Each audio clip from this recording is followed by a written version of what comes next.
Bonjour à toutes et à tous, bienvenue. On passe tout de suite à l'information de ce mardi et ce sujet économique qui inquiète. Le groupe Auchan fait face à la plus grande crise de son histoire.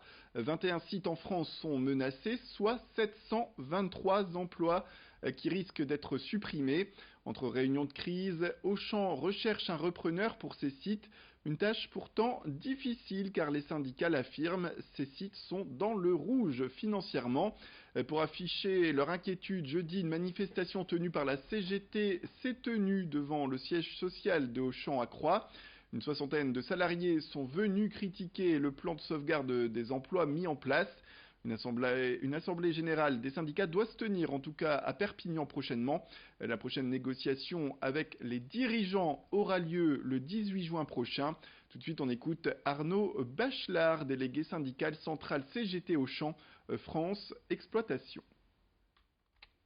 La manifestation de jeudi, c'était en fait une première pierre dans la mare, si je puis dire. Ça appelle la direction à avoir plus de dialogue avec nous, un vrai dialogue social, puisque jusqu'à présent, ils nous écoutent, mais on a beaucoup de retours comme quoi ils vont mettre le point à l'ordre du jour de la prochaine commission, et puis ça part un petit peu en fumée. On n'est pas entendu par rapport à l'importance des annonces d'Auchan.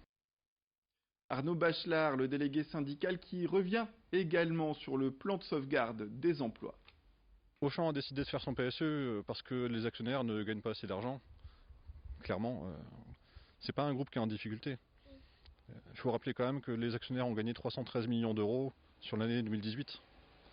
Donc pour moi, pour la CGT, c'est pas une entreprise qui est en difficulté. Le plan PSE, il est fait pour alléger les charges. Donc le premier facteur pour alléger les charges, c'est le personnel.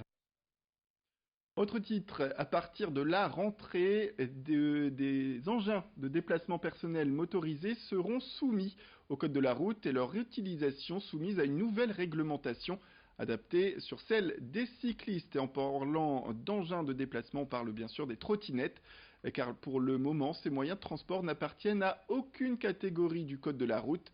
Leur circulation n'est donc ni autorisée ni réglementée.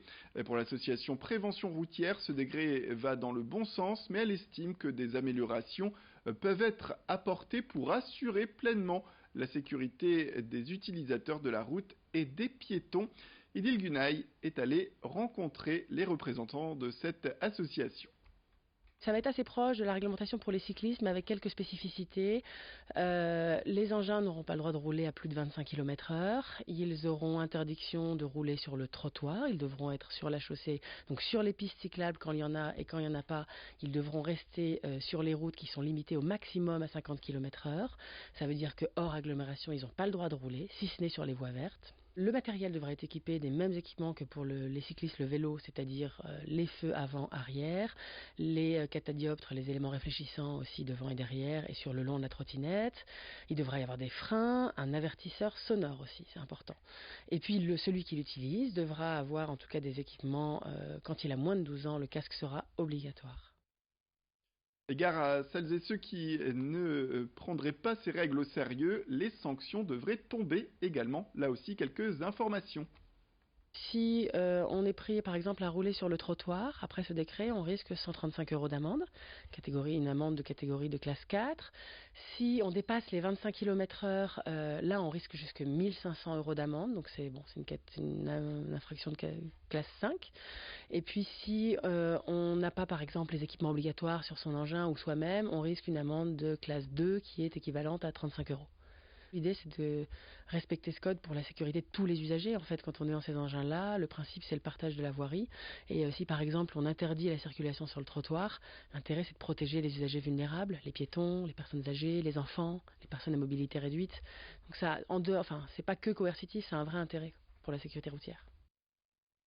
Place à l'économie, les zones d'activité de l'Audomarois auraient le vent en poupe. À la porte multimodale de l'AA, un bâtiment nouveau est en passe d'arriver et de développer davantage l'activité. Cette infrastructure vient aider l'association Startevo, spécialisée dans la formation, qui a investi d'ailleurs quelques 3 millions d'euros pour continuer de s'ouvrir sur la côte d'Opale. Le bâtiment va s'étendre sur 3000 mètres carrés et va permettre de former des personnes dans les secteurs de la logistique, la sécurité au travail, mais également l'industrie. Place aux propos d'Arnaud Vasseur, directeur de Startevo à ce sujet. C'est un peu la particularité de Startevo, c'est que chez nous, nous formons des jeunes, donc dès l'apprentissage, on va dire aujourd'hui c'est 16 ans, d'accord. Nous formons des demandeurs d'emploi, donc soit pour un premier niveau de qualification, soit pour une reconversion. Donc là déjà l'amplitude d'âge s'agrandit et nous avons bien sûr aujourd'hui besoin de former ou de recycler des salariés en entreprise sur des modules très courts, style sécurité au travail ou spécificité sur des modules complémentaires. Et puis une idée sortie à Tilk, Laurent Baudard a construit son musée privé d'une centaine de mètres carrés attenant à sa maison. Dedans, plusieurs centaines de jouets datant du début du XXe siècle sont présents. Des outils, des jeux qui étaient notamment dans les cafés et les estaminets de la région. Il y a des baby-foot, des boules flamandes ou encore des arbalètes très populaires en Belgique. Il ouvre son musée quand il le peut ou sur demande également de la part de particuliers ou de clubs. C'est gratuit en plus. Tout de suite, quelques informations complémentaires avec le propriétaire des lieux au micro de Louis Caillé. Je rénove beaucoup, même tous les jeux qui sont ici dans le musée sont rénovés. Par contre, non, je ne vends pas. Très peu. Sauf si on me demande de trouver quelque chose de particulier pour quelqu'un. Mais sinon, non. J'essaye d'avoir une pièce et après trouver une autre pièce différente, mais je ne fais pas de doublon ni rien. Donc, et j'ai un panneau sur la route, en fait, devant la maison qui indique que je suis ouvert. Après, c'est à la demande. J'ai eu pas mal de clubs, beaucoup de clubs de voitures anciennes, en fait, qui font un petit parcours dans le Nord-Pas-de-Calais et qui me demandent tiens, est-ce que tu es là tel jour, à telle heure? On va arrêter, faire une petite pause d'1 heure. Toujours sympa, en fait. J'ai eu un club de vélomoteur aussi, de Solex. Voilà, c'est la fin de cette édition. Merci à toutes et à tous de nous avoir suivis. Restez avec nous, l'information continue. Tout de suite après le jingle, retrouvez vos prévisions météorologiques du jour.